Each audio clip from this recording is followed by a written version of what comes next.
The Charlotte Ledger Podcast is a member of the Queen City Podcast Network.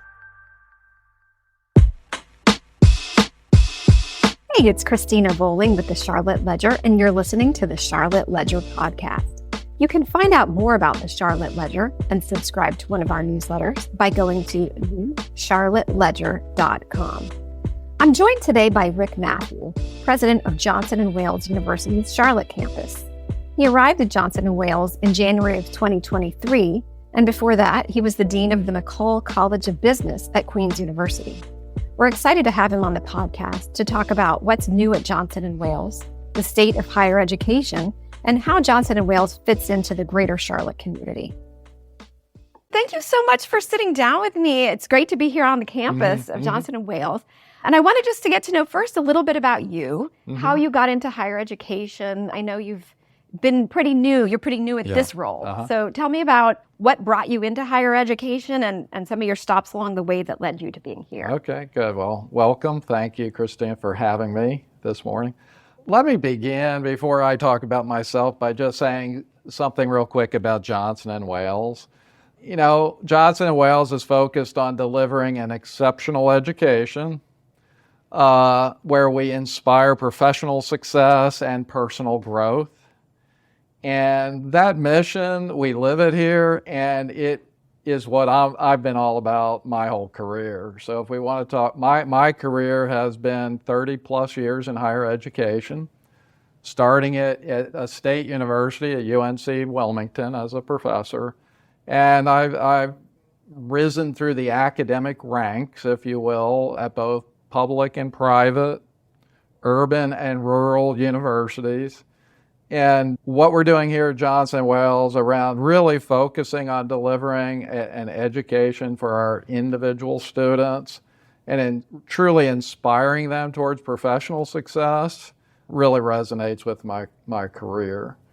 I most recently, before coming here to Johnson & Wales 6 months ago, so in January, I started here on the Charlotte campus. I had been at Queen's University in the McColl School of Business as the dean of the business school.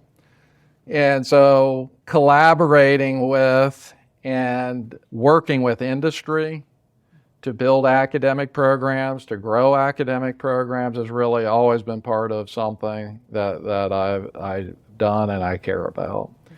And doing that in Charlotte, North Carolina is exceptional. This city is a great city, a great place.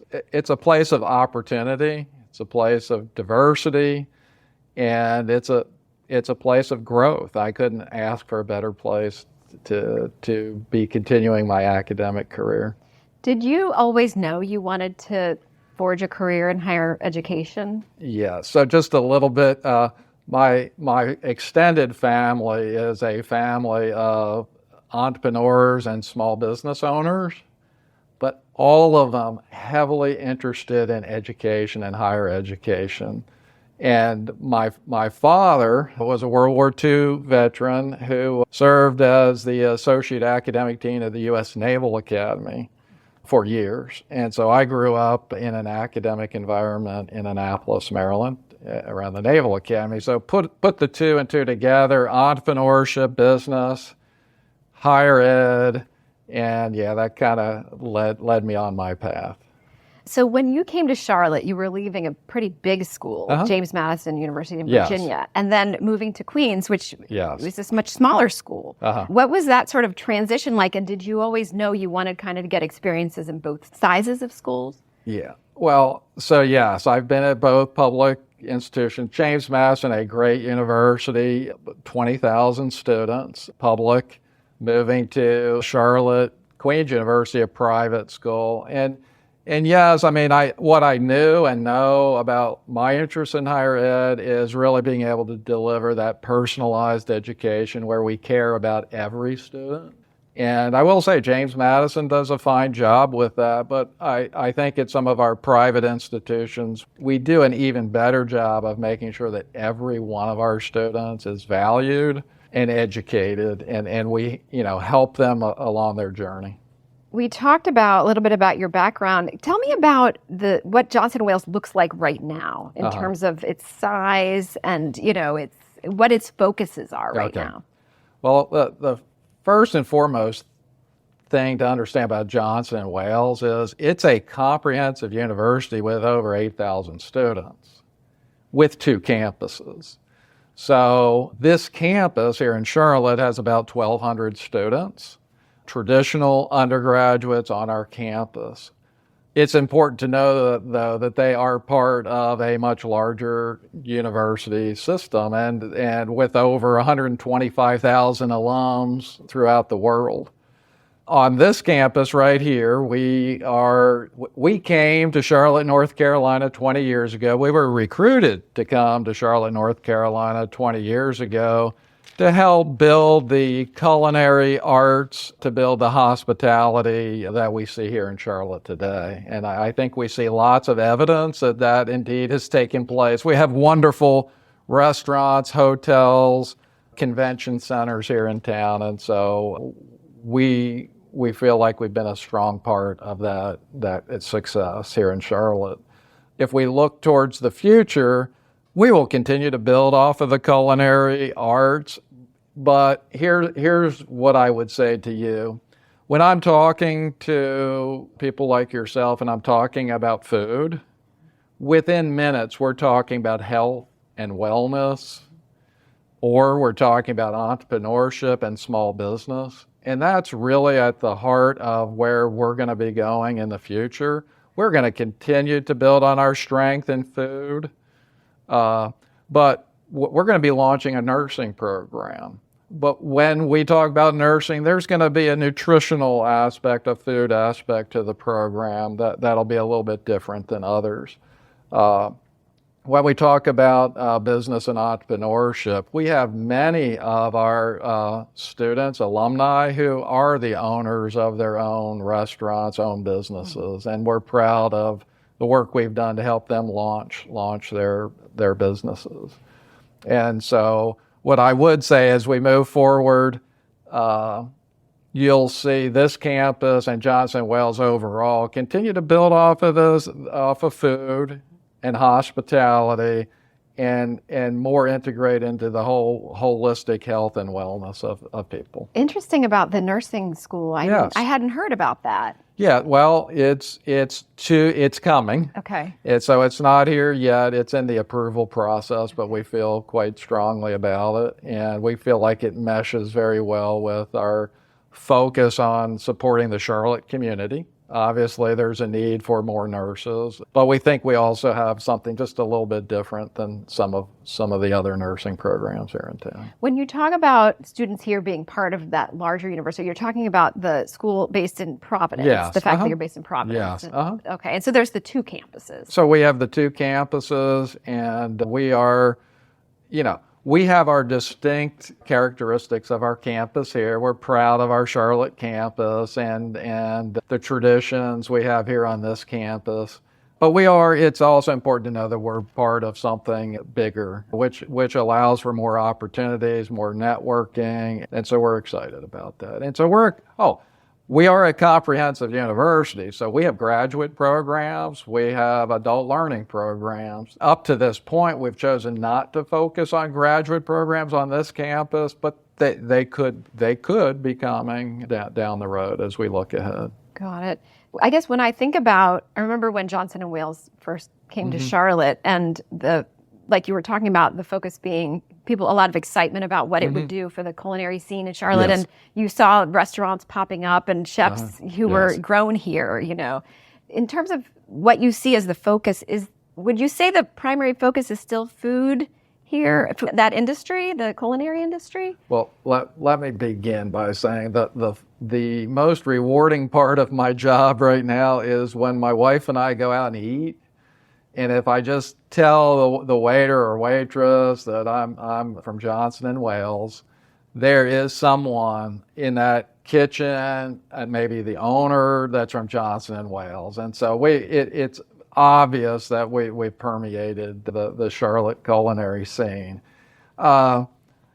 Yeah, you want to build off your strength, and so it is a strength. It's something we're known for, but we also are known for more than just that. We have a strong business program, and we have in the spring we had a career fair on campus. We had 92 companies in our gymnasium here on campus hiring our students. They understand the work ethic of our students, and we're very proud of that. We prepare our students to work, and that includes, so they have a strong work ethic and strong skills in their field. Just to switch gears a little bit, I know there's been just a lot of leadership transition change here. And I know a lot of, in the president's role, your seat has been filled by many different individuals. And so I just wanted to talk to you a little bit about that, what it's like to come into a role where there has been a lot of change, and sort of what your sort of perspective is on navigating that and looking at stability for an institution. So what I can tell you is, stability is important. I plan to be here to lead us through the next 10 years. What drew me to this is the strong leadership that we have on this campus and in Providence. But if I start with this campus, I mean, we have, even though the president may have rotated, people like Mark Norman, who's our chief of operations, our Trudy Lacey, who is our athletic director, Brian Hull, who's in charge of campus safety and security. These are people who have been here for a long time and really have kept this campus strong and going. In my role as the president, being visible is really important, both on campus. So this morning I met with our incoming resident assistant. These are student leaders. I met with them this morning.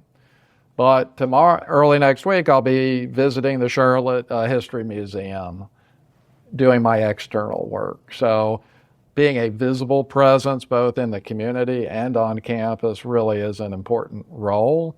And then our leadership in Providence. We are one university, and we have strong leadership in our chancellor's office. We have a strong financial model for the campus, and so all is looking good for stability and growth. And not just stability, but growth for the campus. That's good to hear that there's been just, like you're saying, all those important leadership roles have been sort of a lot of same. Yeah, and for example, we've brought in a couple of so on our leadership team here on campus, we brought in Courtney Campbell in admissions. She came from UNC Asheville, where has a strong program, and then we brought in a new dean of students, Dina Warren from Kaiser University in Florida. So we have a really strong leadership team, and I'm excited about the future. Let's talk about, I know that looking at the academic sort of world, right now you hear some things that are challenging for small colleges. Some small colleges are facing declining enrollments and things like that. To talk about what you see as being the big picture of what's going on and how it's playing out at Johnson & Wales. I think it's so important that any university, any institution of higher learning sort of know their place in the world. And I am so excited about Charlotte. You're in my office right now. I get to look out at the gold City Links line, the streetcar. It reminds me every day that Johnson & Wales is connected to Johnson C. Smith, to Central Piedmont, to Novant Hospital, and then to Uptown, we are minutes on the streetcar from Uptown, where we've got Wake Forest MBA program. We now have the UNC Chapel Hill program. And the larger Charlotte University community with Queen's University of Charlotte and Wake Forest and Atrium and the Pearl Innovation District. I'm just so we have a place, Johnson & Wales has a place in that environment, but there are so many opportunities, I feel like, for us as institutions of higher learning to work together. Our expertise in hospitality, food, nutrition, and that, we all bring something different to the table. And I must mention our colleagues at UNC Charlotte, and then UNC Charlotte's right up the Blue Links line, and they're the major player in town around higher ed, and that's a good thing to have a strong public institution here in the city. The opportunities to work together are amazing. Do you feel like more students are choosing larger schools these days than smaller schools? There's interesting dynamics. What I will say is there's a value proposition at every school. I think the challenge for the big public schools is we all face financial challenges of different sorts. The challenges for a big public institution is they're being asked to scale their operations. And so many of them have very large classes, which may be suitable for some students, very large classes with 100, 200 students in them. By definition, they're almost forced to do that. Smaller private institutions, there's a place for that.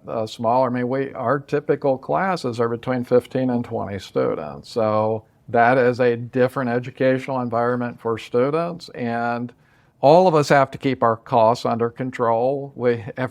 If you have children in higher education, it can be an expensive proposition. So us keeping our prices affordable and our costs under control are a big challenge for all of us, but we're going to move forward. What are some of the things you're most excited about that are coming down the pike? Well, I am always excited about experiential education. And I realize the word experiential education is educational speak. So I'll try to, it is internships, it's working, it is co-ops, it is embedding experience into every classroom and getting away from just the textbooks and multiple choice questions, but getting you into really applied learning, applied projects. We do a really good job here at Johnson & Wales with that, starting in our culinary labs. But we also have science labs and our new nursing lab, and just seeing the collaboration and that type of hands-on learning that takes place.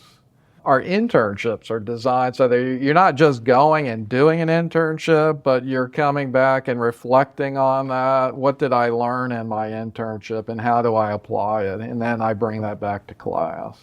So that's what excites me. We'll be launching, like I said, we will be launching a new nursing program here shortly. A program in exercise and sports science will be coming along. So yeah, I'm excited about the future. Do you know when the nursing program will launch, or not been decided yet? It's in the final stages of approval from the state of North Carolina. Got it. I know enrollment has changed a little bit, gone from the 2000s to the 1000s. Is that going to maybe boost it back up, do you think? Is that part of the design? Well, so COVID hit everyone hard. And I think in particular for many private institutions, it was a time to reflect and adjust. My whole career, though, has been about growth. So I believe that if we offer the right programs and with the right outcomes, and by that, not just helping students get a job, but helping them be launched into careers where they will very quickly move into leadership and management roles, word of mouth spreads, and we'll see growth. And I think that's really important to say. When someone invests in a 4-year education, it's really not just about getting a job. It really is. I have found that if you have some talent and you get that first job and you have a 4-year degree, very quickly someone's going to ask you to take a leadership role of some sort. Can you go do this project for us, or can you lead this group on this project? And we feel like we'll have our students prepared. We do have our students prepared to take those roles. We were talking about that a little bit as you and I were walking up here to your office, about how it's so important now to not only be like technically proficient and good, but also having those soft skills. So it sounds like that's kind of one of the focuses. Yes, and I would say one of the real strengths of this institution is we're very diverse. I mean, learning to work and collaborate effectively with people who don't necessarily look like you, think like you, is so important in this world today, and we're a living laboratory of that, and that's one of our true strengths. What are we talked about this a little bit earlier, but what are some of the reasons why students choose smaller universities to get their education? Yeah, I'd say twofold. One, they do want more of the personalized attention, and knowing that you're not I know it's a cliche, you're not just a number, and it is ultimately about everybody. I will tell you, here's been my experience. If a student goes to a big school, you can have an outstanding experience. You get involved in clubs, newspapers, athletics, or whatever, or you're just an outgoing person, and you kind of get engaged, and that propels you forward. But for every one person like that at a big state school, there might be 2 or 3 who don't do those things, and so at a small school, you're pretty much propelled into these, one way or another, leadership roles, opportunities to not just be a fly on the wall, but to be engaged. As a matter of fact, you can't, at a small school, I tell this to the professors that we have. I said, you as a professor have the opportunity, you will know all your students. And students, the professors will know you. You can't hide. A student can't hide, and a professor can't hide behind the lectern. So it really is an active and engaged learning process. And that may not be for everybody, but for those who want that, it's a real opportunity. So you've been in this role for about 6 months or so. Mm-hmm. Have you become more of a foodie? Or were you a foodie when you got here? Or what have you learned? A bit. I've become much more of a foodie. Probably the biggest learning curve I've had is around learning the whole foodie world. Okay. And also its intersection with health and wellness and nutrition but yeah, that's been an exciting and fun part of the job. And we have here at Johnson & Wales a long-established group called the Epicurean Society. These are folks where we bring in the celebrity chefs from around the country to come in and serve up 5-course meals. Our Epicurean Society members are strong supporters of the university, and the money that we raise from these Epicurean Society dinners go to scholarships for our students. And so we all realize that anything we can do to make education more affordable for our students is a top priority. But we like to have food when we do that. Being here at Johnson & Wales, we're sort of right in the heart of Third Ward. Yes. With, just an interesting part of Charlotte with Gateway Village, and we're kind of near the Panthers practice facility. How would you say that Johnson & Wales kind of fits into this part of town? Well, I'm glad you asked that question, because you're absolutely right. We are in the middle of the Third Ward of Charlotte. It has its own interesting dynamics. We're partners with Bank of America right across the street in the beautiful Gateway Village. And so we're kind of in the heart and center there, and I think we have a role to play about lifting this community, making sure that it stays strong. And part of the exciting part of this job is getting to know the neighbors, know the community, and make sure that we're good neighbors and good citizens here. How many students live on campus in this area? So we have about 600, 700 students living on campus. And we look to grow that. But that's a large number of students, and they are good consumers for the local industry here, the restaurants and the pubs and that sort of thing. And they love being part of the Charlotte life. They go to the concerts and the sporting events and that sort of thing. So they're good part of the community. Thank you so much for joining me today on the podcast. The Charlotte Ledger podcast is produced by Lindsey Banks. You can find out more about the Charlotte Ledger at thecharlotteledger.com. QueenCityPodcastNetwork.com.